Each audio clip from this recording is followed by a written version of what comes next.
आज 14 अप्रैल है, भीम जयंती का दिन।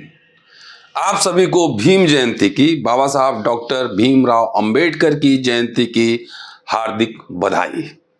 दोस्तों, रतनलाल बोल रहा हूं और आप देख रहे हैं अंबेडकरनामा।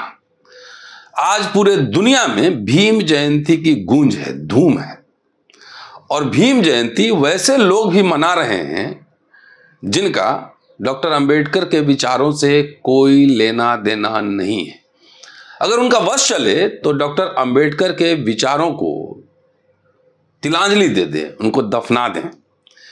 लेकिन वोट की ताकत है जिसकी वजह से वो भीम जयंती मनाते हैं। आप ही का वोट लेते हैं और आप ही का वोट लेकर आपके हक हकूक की कोट अनकोट हत्या करते हैं। सारे तमाम अधिकार छीनते हैं, आपके स्वाभिमान का मर्दन करते हैं और तमाम ये घटनाएं आपके सामने हो रही है। आज इस अवसर पर गुजरात के एमएलए जिग्नेश मेवानी ने सत्ता के हुक्मरानों से, सामाजिक सत्ता और राजनीतिक सत्ता के हुक्मरानों से कई महत्वपूर्ण सवाल पूछे हैं। 14 महत्वपूर्ण सवाल, और इतने प्रासंगिक और रेलेवेंट हैं कि आपको सुनना चाहिए और लोगों को सुनवाना चाहिए। शेयर और सब्सक्राइब करना चाहिए जरूर, क्योंकि वो सवाल इस समय के ज्वलंत सवाल हैं। हर बिंदु पर उन्होंने हाईलाइट किया है। 14 महत्वपूर्ण सवाल हैं। वो पूरा वीडियो आप देखिए और सोचिए और इस तरह के सवाल खड़े करिए। शुक्रिया। जय भीम। जय भीम। डॉक्टर भीमराव बाबा साहब अंबेडकर की 132वीं जन्म जयंती के मौके पर आरएसएस, भाजपा और नरेंद्र मोदी साहब के लिए मेरे 14 सवाल हैं। पहला सवाल, दिल्ली की सड़कों पर जब आरएसएस और भाजपा के लोगों ने बाबा साहब अंबेडकर के भारतीय संविधान को जलाया, तब खामोश रहने वाले मोदी साहब, अब आप कौन सा मुंह लेकर बाबा साहब को 14 अप्रैल के दिन नीला कुर्ता पहनकर माला अर्पण करने जाओगे? आपने अपने हाथों से बाबा साहब को माला पहनाओगे? आपको शर्म नहीं आएगी? जब संविधान की कॉपी को जलाया तब आप खामोश रहे। तो आपको सवाल यह पूछना चाहता हूं पूरे भारत के 21 करोड़ दलितों की ओर से, क्या आप भारत के संविधान में मानते हैं या मनुस्मृति में? इस बात की आपको स्पष्टता करनी पड़ेगी। दूसरा सवाल, अभी कुछ दिन पहले भारत की पार्लियामेंट में हमारे गृह मंत्री ने ऑन रिकॉर्ड कहा कि इस मुल्क में पिछले 4 साल में दलित समाज के 1,90,000 लोगों के साथ उत्पीड़न, अत्याचार और एट्रोसिटीज की वारदातें हुई। तो सवाल ये हो रहा है, किस प्रकार का मुल्क है? मोदी साहब, आप तो कह रहे थे कि अच्छे दिन आएंगे।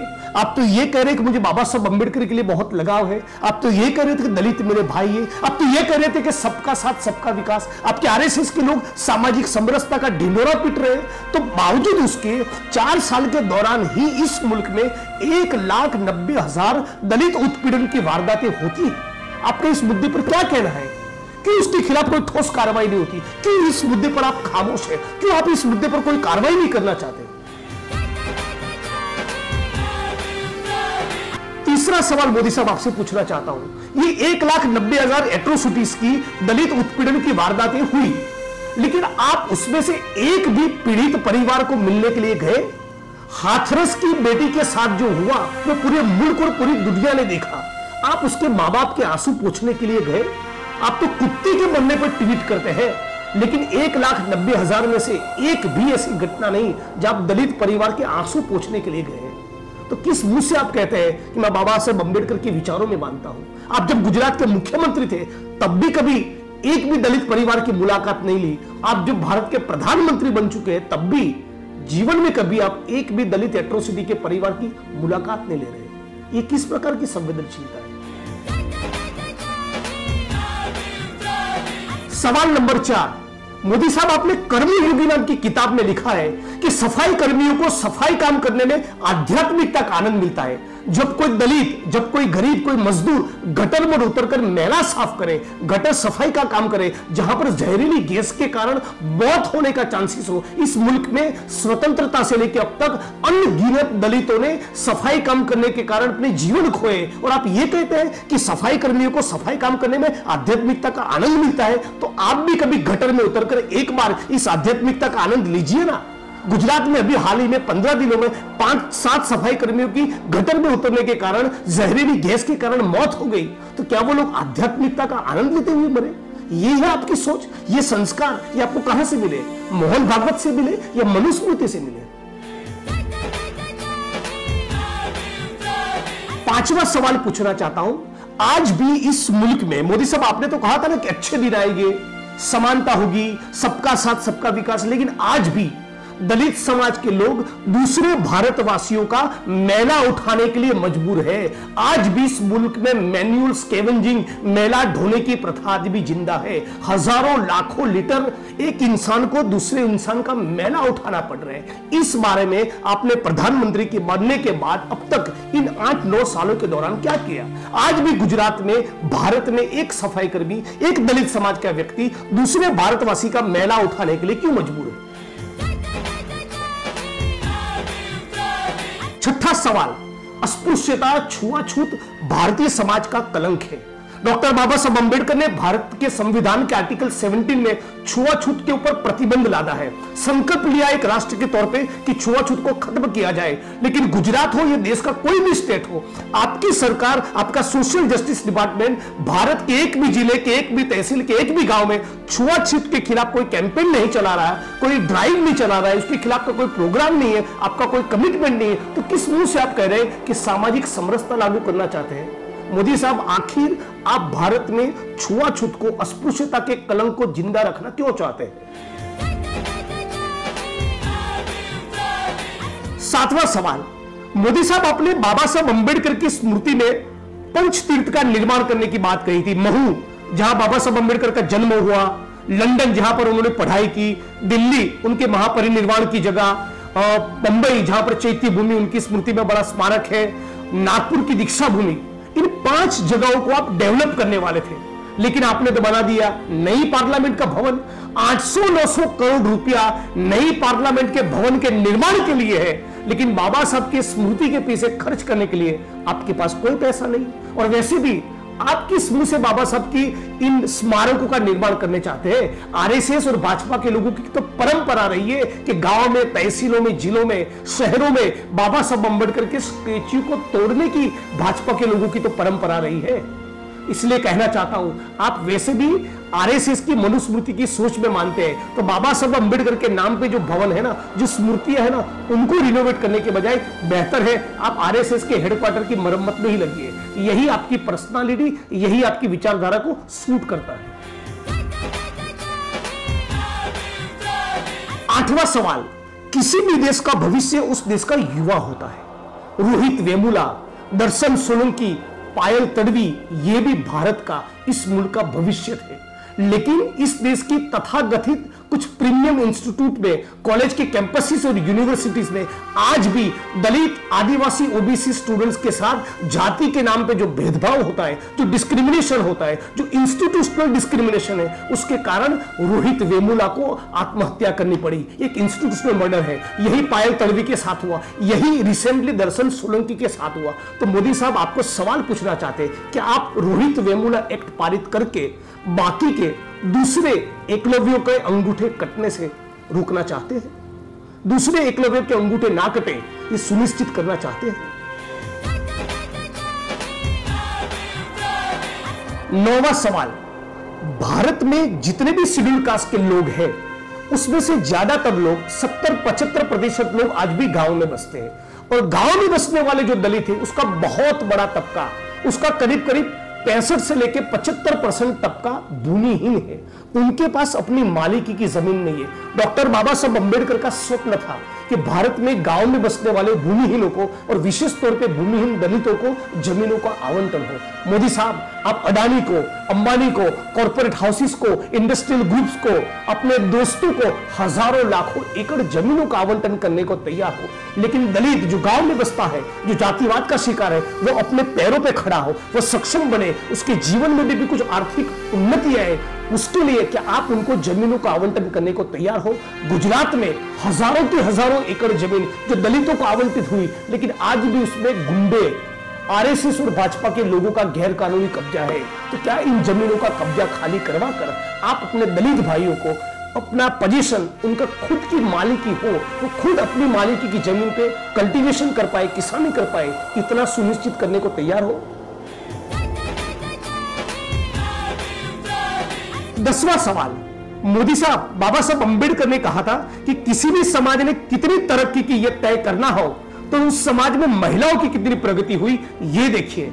और दूसरी तरफ आपकी सरकार गुजरात में गुजरात की बेटी, भारत की बेटी बिल्किस बानो के बलात्कारियों को जेल में से छोड़कर उनका स्वागत सम्मान करती है, उनको पब्लिकली अप्रिशिएट करती है और ये कहती है आपकी पार्टी के नेता लोग उनके संस्कार अच्छे थे इसलिए से जेल में से छोड़कर उनको लड्डू खिलाए गए।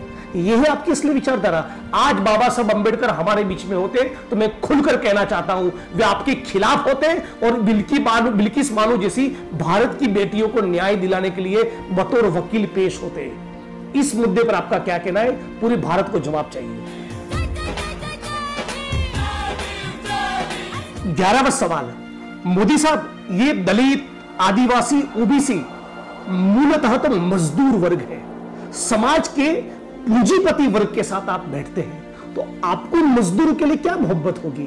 आप तो बाबा साहब अंबेडकर का नाम लेंगे 14 अप्रैल के दिन, लेकिन बाबा साहब अंबेडकर तो लेबर मिनिस्टर हुआ करते थे, श्रम मंत्री थे और बाबा साहब अंबेडकर ने जो भी श्रम कानून बनाए उन सभी श्रम कानूनों को खत्म करना, डिस्टोर्ट करना और पूंजीपतियों की सेवा हो उस प्रकार के श्रम कानून बनाने का काम आपने किया है। तो आपको सवाल पूछना चाहता हूं इन तमाम मजदूरों की ओर से कि पसीना बहाने वाले मजदूरों के जीवन के साथ आपको कुछ लेना देना है? जो मजदूर ईंटों के भट्ठों में, केमिकल की फैक्ट्रियों में, कंस्ट्रक्शन की साइट में, गांव में भूमिहीन मजदूर के तौर पे काम करते हैं, इन मजदूरों के जीवन के बारे में आपने कभी सोचा है? आप तो पूंजीपतियों की सेवा में लगे हुए, पूरे भारत की संपत्तियों को औने पौने दाम पर बेचने के लिए लगे हैं। तो इन मजदूरों के बारे में नहीं सोचने वाले मोदी साहब, आपको श्रम कानून लेकर आने वाले बाबा साहब अंबेडकर के लिए कैसे प्यार हुआ? 12वां सवाल, मोदी साहब, आने वाले कुछ दिनों में कर्नाटक में चुनाव होगा। जैसे ही चुनावी रैलियों में आप जाएंगे आपको तुरंत याद आ जाएगा कि आप ओबीसी है। वैसे आप अपने आप को हिंदू कहते हैं, लेकिन जब चुनाव आता है तो तुरंत आपके अंदर इसका ओबीसी जाग उठता है। लेकिन सवाल यह पूछना चाहता हूं, क्या आप कर्नाटक के चुनाव के प्रचार के दौरान जब अपने आप को ओबीसी बताए तब यह भी बताना चाहेगी कि अभी गुजरात की विधानसभा में 3 लाख करोड़ का जो बजट पारित हुआ उसमें 1% 1% भी ओबीसी समुदाय के लिए नहीं? आपके ही गुजरात में जो ईबीसी बोर्ड बना, इकोनॉमिकली बैकवर्ड कास्ट, जो समाज का 10 to 15%, 10% जन आबादी को कैटर करने वाले जो बोर्ड और निगम का गठन हुआ उसमें 550 करोड़ रुपया बजट में से अलोकेशन हुआ। लेकिन दलित, आदिवासी, ओबीसी और माइनॉरिटी, ये जो गुजरात की 82% जनता है उनके लिए केवल 150 करोड़ का ही बजट अलोकेशन हुआ। तो ये बात आप कर्नाटक के चुनाव में, ये आपका दलित, आदिवासी, ओबीसी के लिए जो प्रेम है, ये आप बताएंगे कर्नाटक के चुनाव में कि गुजरात में, आपके ही गुजरात में दलित, आदिवासी, ओबीसी के साथ बजट में किस प्रकार से भेदभाव होता है? 13वां सवाल, मोदी साहब, ज्योतिबा फुले और बाबा साहब अंबेडकर दोनों ने शिक्षा का महत्व समझाया था और तभी हम लोग जन आंदोलन में कहते रहते हैं कि शिक्षा शेरनी का वो दूध है जो पिएगा वो दहाड़ेगा। लेकिन आज आपकी अर्थनीति ने इस प्रकार से शिक्षा का प्राइवेटाइजेशन कर दिया है कि दलित, आदिवासी, ओबीसी, पिछड़े और कमजोर तबके के बच्चे बच्चियां पढ़ाई न कर पाए। न रहेगा बांस न बजेगी बांसुरी। उसी प्रकार से बेरोजगारी का सवाल भी उसकी चरम सीमा पर पहुंच गया है। आपने हर साल 2 करोड़ रोजगार का वचन तो दिया, लेकिन भारत के युवक युवतियों को ठगा। कोई रोजगार इस देश में निर्माण नहीं हो रहा और उल्टा इस प्रकार का भयंकर प्राइवेटाइजेशन हो रहा है कि बीएसएनएल हो, रेलवे हो, आईओसी हो, ओएनजीसी हो, नवरत्न कंपनी हो, हर जगह से आपने इतना भयंकर प्राइवेटाइजेशन कर दिया है कि बहुत ही सिस्टमेटिकली आरक्षण खत्म हो चुका है। मतलब कि दलित, आदिवासी, ओबीसी समाज में से जो मिडिल क्लास तैयार हुआ, थोड़े साधन संपन्न लोग पैदा हुए आरक्षण की नीति के कारण, वो भी अब तैयार न हो। उस प्रकार की चाल आपकी सरकार और आप लोग खेल रहे हैं। तो सवाल ये पूछना चाह रहा हूं कि भारत के संविधान ने जो हक और अधिकार दिए, स्वतंत्रता से लेकर अब तक जो भी राइट्स मिले दलित, आदिवासी, ओबीसी को, इन तमाम हक और अधिकारों को रिवर्स करके प्रतिक्रांति का जो प्रोजेक्ट आपने हाथ में लिया है, इस प्रतिक्रांति के काउंटर रेवोल्यूशन के इस प्रोजेक्ट को गौतम अडानी ने, मोहन भागवत ने, किसने फंड किया है? इतना जरा इस मुल्क को बाबा साहब अंबेडकर की इस 132वीं जयंती पे जरा बताइएगा। और मोदी साहब, 14 अप्रैल की इस मौके पर आपको आखिरी 14 बस सवाल पूछना चाहता हूं। आपके शासनकाल के दौरान ऊना का आंदोलन हुआ, रोहित वेमुला की इंस्टीट्यूशनल हत्या हुई, भीमा कोरी गांव का आंदोलन हुआ, दिल्ली की सड़कों पर संविधान की प्रतों को जलाया गया, मुझे जेल में डाला गया, चंद्रशेखर आजाद को जेल में डाला गया, प्रोफेसर रतनलाल के ऊपर कार्रवाई हुई, अंबेडकरवादियों के साथ, दलित मूवमेंट के लोगों के साथ आखिर आपको क्या दुश्मनी है? डॉक्टर भीमराव बाबा साहब अंबेडकर के परिवार के दामाद डॉक्टर आनंद तेलतुंबड़े को आपने नक्सलवादी बोलकर 2.5 साल जेल में रखा, तो आखिर दलित और अंबेडकरवादी मूवमेंट के साथ आपको इतना खुन्नस क्यों है? किस बात का गुस्सा आप निकाल रहे हैं? ये सवाल पूरे भारत का दलित और बहुजन इस 14 अप्रैल के दिन आपको पूछना चाहता है। मोदी साहब, लेकिन आप भी याद रखिएगा, हम अंबेडकरवादी है, संघर्षों के आदि है। आप आसाम की पुलिस को भेजिए, किसी के ऊपर कोई भी कानूनी मुकदमा दर्ज कर दीजिए, जेलों में डालिए, आपसे और आपके आरएसएस से जितना हो सके कर लीजिए। हम न झुके हैं न झुकने वाले हैं। इस 14 अप्रैल के दिन आपके आरएसएस और भाजपा दोनों को चैलेंज करते हैं। जब तक डॉक्टर बाबा साहब अंबेडकर के संविधान को पूर्ण रूप से लागू नहीं करवाएंगे, तब तक आखिरी सांस तक लड़ते रहेंगे। और कहा था ना, आसाम की जेल से छूटने के बाद वही अंदाज में दोबारा कहता हूं, झुकेगा नहीं साला, याद रखिएगा। झुकेगा नहीं।